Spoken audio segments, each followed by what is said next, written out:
trainer today. So this will be a quick 30-minute session. We'll be wrapping quite a bit of training into the one 30-minute session today, working effectively and sustainably in the construction industry. So as you know, your employer, Renovation 123, has put you forward for this training today. I think with the idea that maybe just develop some extra skills. So he explained that you have a lot of existing knowledge and skills, so we're just going to try to expand on that where we can today. So I'll let you introduce yourself and tell me a little bit about why you're here today. So I started working for the rental maintenance company about 10 years ago. I was just a handy person then, but now I have developed onto an on-duty team leader. I haven't actually had any formal training apart from just getting my general construction card. And yeah, I actually left school in grade 10, so I've kind of just developed up in the business. But I do struggle with picking up new skills. Obviously I can, but it just seems to take me a long time to grasp what I need to do. And then I have basic digital skills and know how to use the applications, but I could improve on that. I did actually break my arm last year. Yeah, it's fine now, but it does cause some discomfort sometimes. So when I have to do like large volumes of text, written text, I can only sort of do practical tasks for about 20 minutes before I need to take a break. Okay, that's no problem. We can definitely make sure that we're tailoring to that today. We don't want you to be in any discomfort, so just make sure, please let me know if there is any feelings of discomfort at all. If you need to take a break, that's absolutely fine. We'll make sure that we do that for you. Okay, well, welcome. We'll start with a bit of housekeeping today. So just to let you know that your nearest toilet facility is just here behind you. Fire exits just here. And of course, if you need to use the toilet, please feel free to do so. You don't need to ask for my permission. Okay, well, we'll get started. I'm just going to grab some handouts and some information. Alright, so we just got a couple of things here. We'll get into this one later. This one is an evaluation form that we will get done at the end of the session. This will just be a little bit of feedback for myself so that I can learn how we can improve in our training abilities. We also have an activities page here as well and a training handout. So this will be something that you can take with you at the end of your training session, just something that you can refer back and forth to if need be. Got a couple of quizzes, a couple of interactive games inside here as well. So this will just be something that you can keep with you. Okay, perfect. So we'll get into that shortly. Alright, so just want to check you can see this screen okay? Yeah. Yeah? Lighting is good? Yeah. Okay. Okay, let's make a start. So, as I say, working effectively and sustainably in the construction industry. So we're just going to be learning a little bit about this today. Alright, so we're going to do a bit of an icebreaker to get us started. So, a fun fact game. So, being as it is just you and I here today, so it's a one-on-one session, so nobody else to get to know. So we'll just start with ourselves. So give me anything, a funny, weird quirk, a weird fact about yourself. It could be anything, it doesn't need to be anything crazy. I'm actually fluent in 4 different languages. Really? Wow, that's a pretty good fact, pretty good effort. What languages are you fluent in? Chinese, Mandarin, Spanish and French. Wow, that's amazing. Well done. I bet that took pretty long time to learn 4 different languages. Yeah, well, I've lived in lots of different countries. Oh, okay. That's very interesting. So I guess we'll stay on track with that. My fun fact is that I can speak Welsh. Oh. So I'm actually from Wales. So I have been doing this for just over a year now, training. Didn't do this previously. This is generally something I have taken up since moving over to Australia. Another fun fact about myself is that I can do the alphabet backwards. Oh, okay. Yeah. So I've heard anyone do that. that would be my fun fact. It was something that my grandmother taught all of her grandchildren to do. Alphabet a good backwards. party trick. It is a good party trick. Alright, well, very interesting stuff. We'll move into the main body of this training session today. As I say, if you need me to slow down the pace at any point, please let me know. If you need a bathroom break, please let me know. And if you have any questions at all or need any assistance, you just reach out. Okay?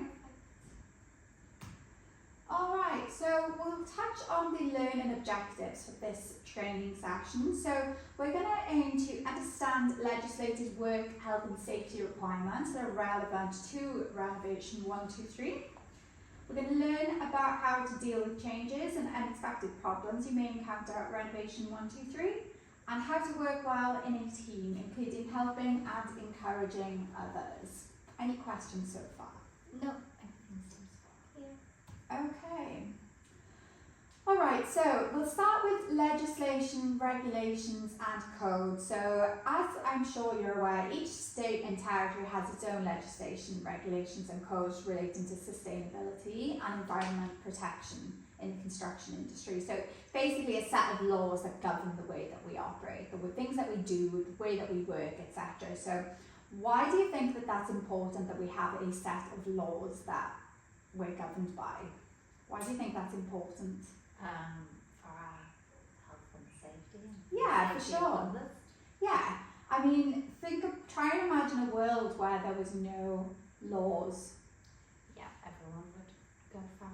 Yeah, it'd be chaos, right? If nobody had a set of guidelines to follow, like, do you think that they keep us in line, these rules, these guidelines? Yeah. For sure. Yeah. If there was no laws, it would be pretty chaotic if people were just doing whatever they wanted to do, right? Yeah. So, Would be safe. yeah, so practical implementation of legislation issued by a government agency, often called codes, so something like a codes of practice. So we don't necessarily have to follow that. It's not set in stone as like a law, but you need a pretty good reason if we're not following a code of practice. So let's say within your industry, within Renovation 123, you might be executing like general construction work, maybe let's say in the carpentry space, building, I don't know, staircase. There will be a set of laws that govern the way that that needs to be done safely, but then we'll have a code of practice that will coincide with that you'll need to follow, not necessarily the law, but if there was something to occur, if there was an incident of some kind, you'd have to have a pretty good reason, a pretty good explanation for why we're not following the code of practice. So it's a pretty set out guideline for the best, safest way to do something as per what the law states. Does that make sense? Yeah. Perfect. Do you know where you can access these legislations and regulations that relate to your workspace and industry? No. So, as you said, I think you said that you needed a bit of assistance with the digital skills and things like that. So, you can actually go into any library, anywhere nearest to yourself. You can go into the library and you can access these set of laws, regulations and codes. They're pretty hefty documents, like a lot of pages, so you can definitely go in and access them via the library, or if you have your own means, if you have a laptop or something at home, you simply just can jump onto your nearest search engine, so whether that is Google, Bing, anything like that, and then you just search for WA Workplace Health and Safety Act. You just get to download that document and you can really just filter it down to whatever it is that you're looking for. So you would use like a search function, which I can definitely assist you with today if that's something you'd like to do, and you can just narrate your search down to find what it is exactly that you're looking for. Same with the codes of practice too. Alright, working safely. So we all have a duty of care to make sure that our workplaces are safe. So an employer's responsibility will differ from an employee. So as an employer, so Renovation 123, they have a responsibility to provide you with a safe working environment. They must provide you with adequate workplace facilities. What do you know what we would be referring to when we say workplace facilities? Like what might that include? As a workplace, what do you imagine would be the sort of standard the minimum standard for what should be provided to workers when they go into work. Access to drinking water. Yeah, access to drinking water, Bathrooms, a bathroom, a area. kitchen area so that you can store your lunch, things like that. That would be the minimum standard that you would expect to see from an employer. Also would expect that they would provide information, training, instruction and supervision. So can't be sending unqualified or untrained people out into the industry and expect them to go out and be able to work safely if they're not provided with adequate training, supervision, that sort of thing. So an employee's responsibility is to, one, follow the workplace health and safety policies and procedures and actually comply with them. Use any personal protective equipment that is supplied by your employer. Use plant and equipment responsibly and safely. Know and understand the emergency procedures for the site that you're on and how to use safety equipment. So I think an important one with that is to make sure that we're actually familiarising ourselves with our locations, so that if there is an emergency we can communicate where we actually are. Report any incidents and potential hazards to your employer. So anything that you might see out there that might be unsafe, don't turn a blind eye to it. Make sure that we are reporting that so that action can be taken where required. Contribute to keeping the work site clean and tidy, so just housekeeping activities, and take responsibility for your health and well-being and that of others. So never putting anyone else's health and safety at potential harm. Okay, so if you feel unsafe at any time, you absolutely have the right to stop work. So again, that's something we're really trying to make sure that we put a lot of emphasis on, just to make sure, especially for people that are new to the industry. I guess with yourself being a team leader, you'd be pretty confident in your approach to calling people out if they were presenting unsafe situations at work. But can you see that how perhaps that would be more difficult for someone that's new to the industry? Yeah. So do you think there's things that you could do to maybe encourage our younger workforce to feel confident to speak up? Yeah, I definitely could speak up on my own behalf and then they would follow. Yeah, so just leading by example. And then I think another thing would be perhaps to encourage them, so provide them with constant encouragement and things like that. Just to reassure them that they're not going to get in trouble, that it's okay, and at the end of the day we all want to get home safely and return home to our families. So it's really something we have to really building that culture of reporting any incidents, any hazards, and just calling each other out. So really like developing on that buddy system to look after one another in the workplace. Okay, cool. Any questions so far? No, I think everything's been pretty clear. Yeah. Perfect. All right, workplace hazards and risks. So what is a hazard? So a hazard is anything that has the potential to cause injury, illness, damage or harm. On the flip side, a risk. So a risk is the measure of the likelihood of that harm arising. So they're completely different things, but we do tend to get mixed up with these sometimes. So do you think that's something that you've struggled to see the difference between a hazard and a risk? Or is it pretty clear to you at this point in your... No, I would probably get confused. I did think that hazard and a risk was the same. Yeah, there's a lot of confusion around these two. So for sure, like they fall into that same category, but do you think that sort of clearly...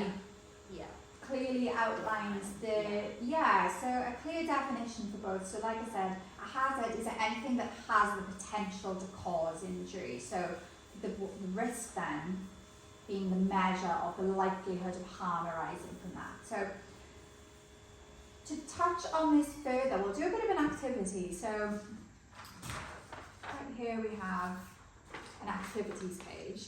Okay, so instructions. So for each example, decide whether this is a hazard or a risk. You simply just have to circle or tick the correct answer. So we have 10 questions there. This shouldn't take much longer than a couple of minutes. But as I say, if you have any issues with your arm, anything like that, please let me know. I can offer assistance and we can work through it together if that is something that is required. Are you happy with those instructions? Do you need me to explain anything further? No, this should be fine, thank you. Okay, perfect. Well, you get on with that, and we'll jump back into the next slide once you're done. No worries.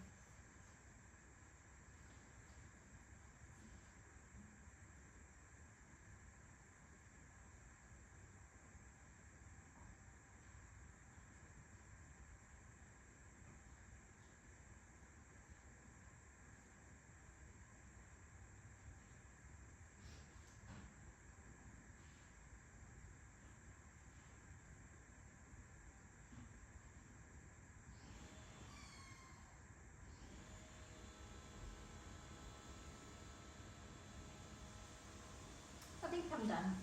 Perfect. All right, cool. How did you find that? Was that, Yeah. did that sort of It helps sort of help me separate the two. separate the Understand two? difference. For sure, and I think in your industry, and especially being a team leader, it's something that is quite important that you understand this, so you can sort of spread the knowledge, you know, so that our younger generation, people newer to the industry, can really learn and understand the expectation around managing hazards and minimising risk. So it seems like you've answered these all really, really well. So yeah, no incorrect answers here. So well done. It's a really good start. I will leave that here for you. Okay, so if there are no further questions with this one, we'll move on. Yeah. Alright, so hazard identification. So it's the process of recognising anything in the workplace that could cause harm to us or to others. So it just involves being aware of potential risks. So just because something is a hazard doesn't necessarily mean that it's going to cause damage to us, but I think it's really just maintaining that awareness that there is something out there that might cause harm. So how to do this effectively? We remain observant, so talk to others, so spread that knowledge. If you do identify a hazard, let people know. Or rather than letting it know, if it is a hazard that can be the risk of harm following from that hazard, that can be minimised through, I don't know, let's say signage. You know, if there is a pothole in the ground, maybe possibly putting some cones or a sign, just to prevent people from hurting themselves from walking over that pothole. So think ahead, so just that's maintaining that proactive approach, staying informed and reporting concerns. Does that make sense? Yeah. Alright, so regularly look around your workplace for anything that could pose a risk. Ask colleagues about potential hazards that they've noticed or experienced. Consider how tasks or changes in the workplace might introduce new risks. So things like the weather, like has the weather changed and now are there new risks? Yeah. Stay informed, so just keeping up to date with safety protocols and procedures. And of course share any hazards or concerns with the appropriate person so that action can be taken. Yeah. Alright, so on that, how aware do we really think we are? Would you say that you're probably someone that is quite aware? I guess in your position as a team leader, you probably... Yeah, I would like to think that I am Yeah. quite aware. Yeah. Alright, let's jump into this activity. So we're just going to watch this video. Please let me know if you have any issues understanding or hearing this. We just need to make sure that we get volume for this. So we'll see how we get on.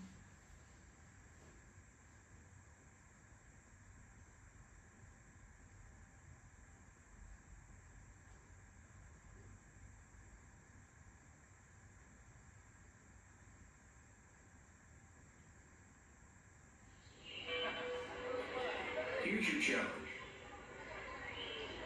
How many people in orange shirts get subs? Go.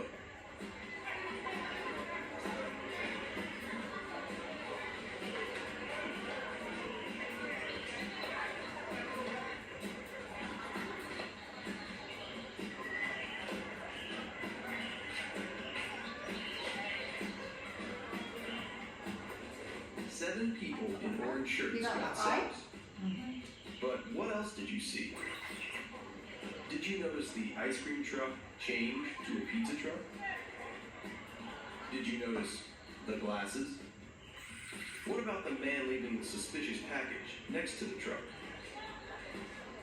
Your next challenge, be aware of your surroundings. If you see something suspicious, say something to local authorities.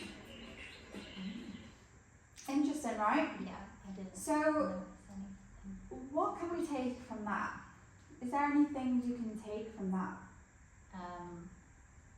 Definitely just be more aware of what's going on around me and not so much tunnel vision as to what's. So yeah, tunnel vision, like I think that's really appropriate for yourself being as team leader. So it's, I guess, really easy to focus in on one particular task or one particular person based on the tasks that are scheduled for the day. But it's very easy to miss Here's your challenge. other things, right, that are going on How many people within in the work orange shirts get area subs? if we're focusing in on Go. just the one thing, right? What is this thing again? We don't know. Anyway, so I think it's really important just to make sure that we're not too tunnel Directed. vision. Yeah, so our focus is not directed in just one place. So we need to just be aware of the things that are going on around us in all ways. So a bit of a 360 view, which is sometimes difficult, but I think it's really important that we maintain that level of awareness so that we don't miss other potential hazards. Yeah. Does that make sense? Yeah, definitely. Okay, let's get on. Alright, so psychosocial hazards. So psychosocial hazards, they're recognised as a major health and safety hazard. If left unmanaged, they absolutely have the potential to cause psychological injury. So the meaning of a psychosocial hazard, so it refers to aspects of the work environment or work processes that can negatively affect a person's mental health, their well-being, their overall psychological safety. So these hazards can arise in a number of ways. So the way people are treated at work, workplace stress, burnout, and also things that occur outside of work as well. So can you see how maybe someone might be experiencing something in their personal life and that would be brought into the workplace? Yeah, definitely. Yeah, for sure. So that is an example of a psychosocial hazard. So do you think psychosocial hazards should be considered with as much regard as like physical hazards in the workplace? Yeah, definitely, because even I think because people can't see it, they think it's not Yeah, hurting someone or it's not going to get worse. For but sure. Definitely. but why do you think psychosocial hazards like could be potentially dangerous? Because people won't be thinking straight and then they might pose harm to themselves. Or Yeah. they might be not concentrating in the workplace. They might Yeah, for cause harm sure. to someone else. So there's like a number of ways where psychosocial hazards could be considered dangerous. I think it's very easy for them to go unnoticed as well. I think that's why it is so good to create that atmosphere where people feel supported in their work environment, so that if someone is experiencing high levels of stress or burnout or anything of that nature, that they can speak to someone Yeah. and raise those concerns.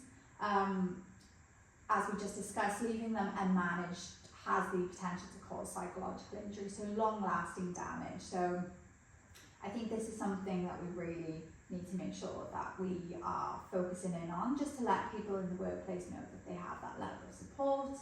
Again, being as team leader yourself, I guess that's something that you need to make sure that you're maintaining as well, is that level of support, so that your people working underneath you feel that they can address those issues and that they would receive the correct level of support if needed. Yeah. So within your company, I believe you have an employee assistance program. So it's things like that as well, really working in to make sure that people understand that that is available to them and that they can have access to that resource if needed. So really just making sure that that is something that is expressed to the workforce as well. Yeah.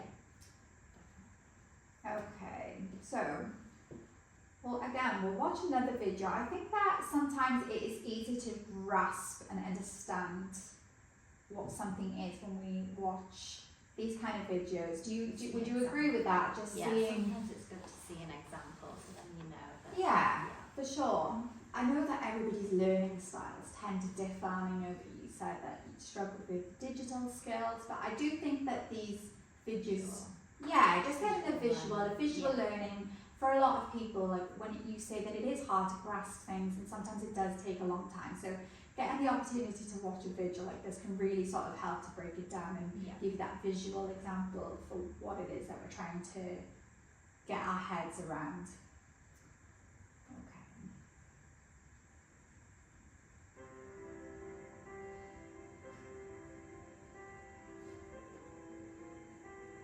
Physical hazards in our workplaces are well known, but psychosocial hazards are not as often discussed. So what are psychosocial hazards, and how can you identify them in your workplace?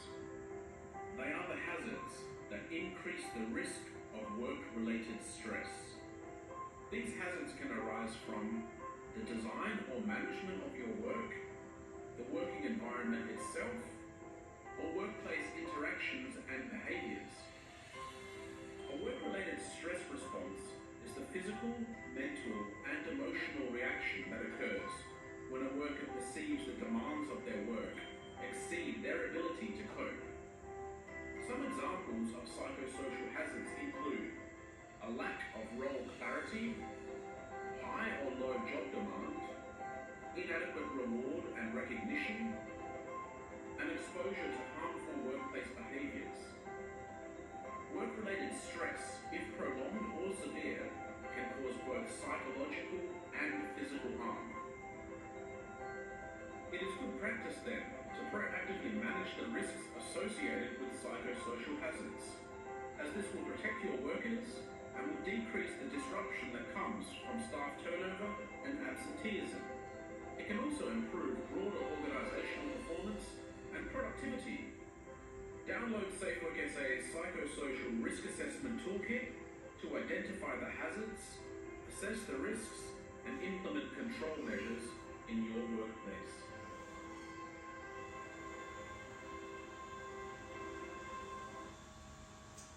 Does that make sense? Yeah, definitely helps break it down.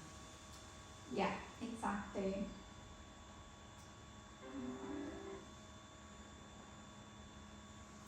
All right, so moving on into teamwork. So fostering positive relationships. So this ties quite nicely into psychosocial hazards. So again, when we talk about workplace stress, I think it's really important that we are fostering positive relationships within our work space so that the right level of support is there for the people that we're working around. So why it matters. So positive workplace relationships, so they reduce conflict, we're promoting teamwork, we're just creating a more supportive and enjoyable work environment. Healthy relationships are crucial for maintaining good mental health and reducing stress among our workers. So in short, teamwork fosters a supportive and balanced work environment that ultimately reduces psychosocial risk, which is what we're ultimately aiming for. So providing support. So team members offer emotional and professional support, which will reduce isolation and stress. Okay. Improving communication. Open communication prevents misunderstandings and conflict within the workplace. Balancing workloads so tasks are shared, preventing overwhelming workloads and stress. So delegation where deemed suitable. Collaboration as well, so teams that can problem solve together, which is going to ease anxiety so that people don't feel they're alone in completing their tasks. Promoting well-being, so team building and check-ins support mental health, and creating a positive environment, so really promoting and maintaining that culture of respect and trust, so reduce stress and burnout in doing that. Another really important one to touch on is encouraging diversity and inclusion. So acknowledge and celebrate diversity, ensuring that everybody feels included, respected and valued for their unique contribution. So that's a really important one as well, just to make sure that we are fostering that positive mindset within the work environment. Does that make sense? Yeah, very clear, thank you. All right, so working in a team offers many advantages, like we've just discussed. So just maximising experience, the all-around experience. Important to recognise that everyone has unique values and we can all learn from one another. So it's really good to make sure that we are encouraging one another. So consider the following tips when you are working in a team. So being a team leader, these are kind of the things that you want to encourage your team to be fostering. So communication, make sure that it's open and it's constructive. So we never want to demean anyone in the way that we communicate. So actively listen. So actively listen means listening and actually acting on that. So making sure that whatever information is given to you doesn't fall on deaf ears. Be reliable and cooperative. So making sure that your team feels that they can rely on you. Support and encourage your teammates, offer help when needed, value diverse opinions, respect for one another, and just help your teammates out and encourage their overall growth and their performance.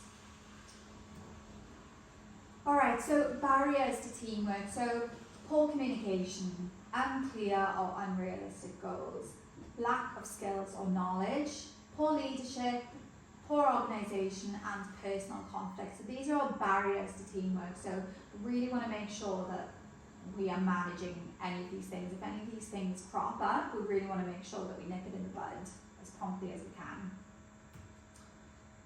Alright, we've got into this last video just to end the session.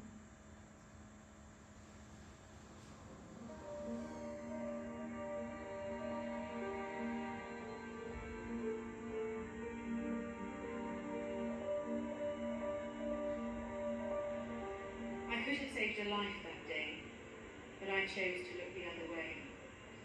It wasn't that I didn't care. I had the time, and I was there. But I didn't want to seem a fool and argue over a safety rule. I knew you'd done the job before. If I spoke up, you might get sore. The chances didn't seem that bad. I'd done the same. He knew I had. So I shook my head and walked by. He knew the risks as well as I. He took the chance, I closed an eye, and with that act, I let him die. I could have saved a life that day, but I chose to look the other way. Now every time I see his wife, I know I should have saved his life. That guilt is something I must bear, but isn't something you need to share. If you see a risk that others take that puts their health or life at stake. The question asked, what can you say, could help them live another day. If you see a risk and walk away, then hope you never have to say, I could have saved a life that day, but I chose to look the other way. Alright, so a pretty powerful video, that one. So activity here is that we're just going to talk about that video. So what was the main thing that you think you could take away from that? That obviously something had happened and everyone knew that they could have done more. Yeah. It potentially would have not ended in that. Yeah. So I think what we really want to take away from that is just understanding that although it seems like something we might not want to do, call someone out, especially someone who's been doing the job for a long time. It's something, as they said, they don't want to make them sore, so they don't want to cause, they don't want to ruffle feathers. But I really think as a leader, it's something that you have to learn to be able to do it well as well. So to turn your back on a risk and just allow something unsafe to occur really is something that you have to bear if something was to go wrong that day. So I think it's really important that we understand the significance and the role that we play in making sure that people are doing the right thing. So calling it out if we see something that's not being done the safest way. Yeah. Does that make sense? Definitely, yes. Okay, well, that's the end of our 30-minute session today. I hope you found this training beneficial. Yeah, it was really insightful. Good, I'm really glad to hear that. So have you got any questions or anything that you'd like me to recap before we head off today? No, I think everything was pretty clear. Perfect. If you can send me a copy of the presentation and then I can look Yeah, over it. sure, I can absolutely do that. So please have a good look over these training handouts and you get in. So a lot of the content that we've covered today you'll find in here, okay? And we also have some links, so some further resources that you can use here. So like Safe Work, so where you can access some of these things. It might be really good insight as well, so that you can possibly display some of these things at your workplace as well, so that the team members that work below you can get a better understanding of these things as well. Alright, well I'll leave that with you, and your activity page is done as well. We do, like I say, have this learner evaluation form that will need to be done, so I'll just get you to fill that out and you can just hand that back in before you leave here today. Is that okay? Yeah, that's great. Perfect. Well, thank you so much for attending and hope we will see you for more training soon. Definitely. Perfect. Thank you.